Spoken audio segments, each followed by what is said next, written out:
Oke. Nah, menurut Kanda sendiri terkait dengan revolusi yang Kanda pahami itu seperti apa revolusi Kau yang ini terjadi pada saat ini? bertanya terus ya. Ya karena dari keresahan hati saya, makanya saya selalu ingin bertanya, ingin mencari tahu. Karena pada dasarnya itu manusia itu haus uh, akan ketidakpuasan terhadap dirinya. Sebenarnya berbicara revolusi ya. Sebenarnya bukan ini ya. Kanda tidak tepat bertanya sama saya begitu karena kita ini kan mungkin dalam proses menuntut suatu ilmu kan berbeda kan dan memiliki pandangan yang berbeda-beda dan memiliki suatu ukuran yang berbeda-beda. Jangan sampai apa yang saya sampaikan itu tidak sesuai dengan apa yang Anda pahami. Oke, siap. Jadi kalau revolusi semenjak saya lahir sampai sekarang juga saya ini subjektif saya belum pernah menemukan pemimpin yang seadil-adilnya begitu. Berarti pada dasarnya pemimpin dari zaman dulu hingga zaman sekarang belum melakukan keadilan, walaupun sedikitnya itu mereka melakukan keadilan. Iya. Begitu kira-kira. Iya. Karena kalau kita dikatakan revolusi itu kan bukan hanya mengkerucut kepada pembangunan infrastruktur, tapi kita lihat bagaimana masyarakat itu atau sosial itu sendiri, apakah sudah memiliki kemerdekaan atau sudah memiliki kebebasan. Kalau kita negara kita sendiri kan sebenarnya kita saja membangkam ya otomatis dia apa sama pemerintah kan. Pemerintah kan tidak suka dikritik. Iya, Artinya banget. kita dibungkam begitu kalau kita mengkritik pemerintah. Artinya pada negara ini belum ada kebebasan secara individu untuk mengungkapkan suatu gagasan begitu untuk pemerintah. Jadi revolusi secara umum itu belum ada begitu. Karena kita lihat di negara kita sendiri masih ada yang anak-anak yang kelaparan begitu,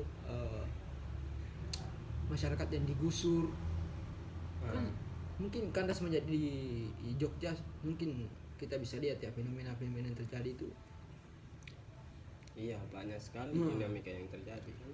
Kalau kita analisis itu pemerintah cuma fokus pembangunan infrastruktur loh, gedung-gedung dan segala yang lain-lain begitu. Baru dikatakan negara maju, tapi tanpa kita sadari dengan membangun suatu infrastruktur itu kita semakin jauh dari katanya negara maju. Iya. Karena disayangkan bahwasanya kita melihat masih banyak masyarakat kecil yang dimana ekonomi mereka itu tidak terpenuhi sebagaimana mestinya. Ya. Tapi semuanya kita tidak bisa salahkan pemerintah ya, karena kita harus berangkat dari diri sendiri kan, yang dimana kita harus berusaha untuk mencapai sesuatu apa yang kita inginkan, mulai dari kebutuhan, mulai dari ekonomi, hasil dan lain sebagainya ya. Perlunya apa? Perlunya usaha dari kita. Iya. Tapi jika kita tidak selalu sadar akan hal itu, ya sama saja ibaratkan kita mengikuti air yang mengalir saja tanpa ada hentinya untuk melakukan suatu revolusi atau suatu perubahan itu. Makanya itu yang selalu saya sayangi itu yang selalu saya renungi. Sebenarnya sudah Kanda tahu kan bahwa revolusi itu harus diselesaikan dulu secara personal begitu, baru kita meletakkan suatu keadilan begitu revolusi. Karena seperti yang tadi saya sampaikan bahwa untuk meletakkan suatu revolusi itu selesaikan dulu persoalan individu. Artinya bisa saja kita meletakkan suatu revolusi tapi tidak sesuai dengan realitas begitu. Iya. Yang sampai ada terjadi suatu benturan-benturan dari entah itu dari kelompok dan sosial itu sendiri. Karena revolusi itu sangat apa ya, sangat universal begitu, Iya. sangat universal sekali tuh revolusi. Bagaimana kita mengatakan bahwa negara ini sudah berevolusi, sudah memiliki kemajuan, sudah memiliki perkembangan? Mungkin kalau kemajuan dan perkembangan itu, kira-kira kemajuannya apa? Apakah hanya dari segi bangunan? Perkembangannya apakah hanya segi dari ekonomi? Kalau ekonomi saja, tapi kan negara kita kan banyak masyarakat yang miskin. Pendidikan saja tidak sama rata. Maksudnya maksudnya yang harus dirubah kalau menurut saya itu lebih kepada ranah-ranah pendidikan. Ya. Karena sejauh ini kita lihat atau sejauh ini kita analisis bahwasanya di Indonesia ini sendiri masih banyak orang-orang yang masih memiliki buta huruf seperti itu. Ya.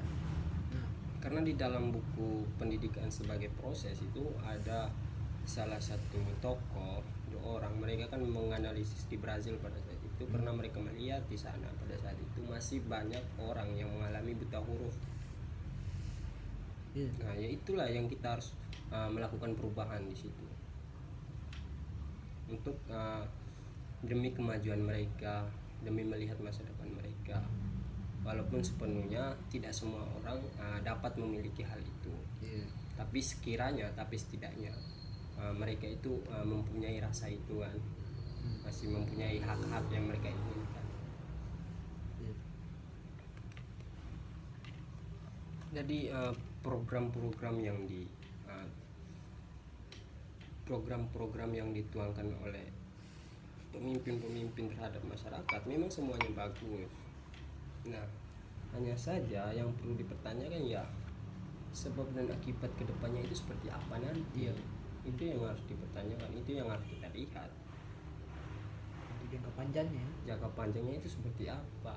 Kalau kita hanya terlena mengikuti bau terhadap apa yang pemimpin sampaikan bahwasanya program ini itu baik, artinya kita gagal dalam melihat persoalan yang mereka lakukan terhadap program itu. Kita perlu kritik terhadap program itu. Entah itu mulai dari perubahan, entah itu mulai dari makan siang gratis, entah itu mulai dari internet gratis, itu perlu kita kritiki semua. Memang secara positifnya ya untuk dari pendidikan ya semuanya tidak digratiskan, hanya saja dikurangi. Begitu juga dengan makan gratis. Makan siang gratis ini kan ada juga dampak positif, ada juga dampak negatif. Dan sama halnya juga internet gratis seperti itu. Ya, saya tuh sepakat sekali yang Kanda bilang itu. Soalnya kan kalau kita berbicara kemarin itu dari program ini ya, kemarin itu yang disampaikan untuk ini ya, pas debat kan Iya. makan gratis itu, bahwa kalau kita membuat satu program kerja makan gratis itu, masyarakat bisa kok makan telur, tempe dan lain-lain. Tapi kenapa harus membuat satu program yang memang menurut saya itu tidak masuk akal begitu? Nggak rasional. Iya, karena jangan sampai membuat suatu program makan gratis itu, tapi ujung-ujungnya apa? Kita tidak tahu ke depannya. Dan kemarin juga saya diskusi dengan teman-teman, dia bilang ini baru uji coba. Nah, Oke. setelah diuji coba dan berhasil akan dilanjutkan katanya, dia bilang begitu. Nah, terus saya bertanya kepada teman saya bahwa buat apa membuat satu program ini makan gratis coba, padahal masyarakat otomatis nanti itu ya berharap pada pemerintah terus, tidak mau bekerja secara mandiri. Padahal realitanya sekarang ini yang terjadi di negara kita sendiri bahwa banyak kok yang masyarakat yang tidak mampu tapi bisa makan telur, tempe, sayur dan apa. Itu pun bukan dari program itu, makan gratis itu. Bahkan kalau kita berangkat dari Amerika Serikat pada saat itu tahun 1930-an ke atas hingga sampai 45-40-an ke atas di Amerika, salah satu toko yang bernama Joseph. Uh, Beliau adalah salah satu salah satu orang pemilik bar pada saat itu, dan beliau juga yang awalnya pencetus makan siang gratis. Karena orang-orang Amerika pada saat itu ketika ke bar, mereka selalu disajikan makan-makan siang gratis, makan-makan gratis lah seperti itu. Nah, hanya saja dampak negatifnya dari itu semua ya, yang dimana orang-orang itu mengalami kecenderungan, artinya mereka mengalami kemalasan untuk bekerja, kemalasan untuk melakukan aktivitas-aktivitas lain sebagainya. Ya karena apa? Karena semuanya sudah ditanggungi.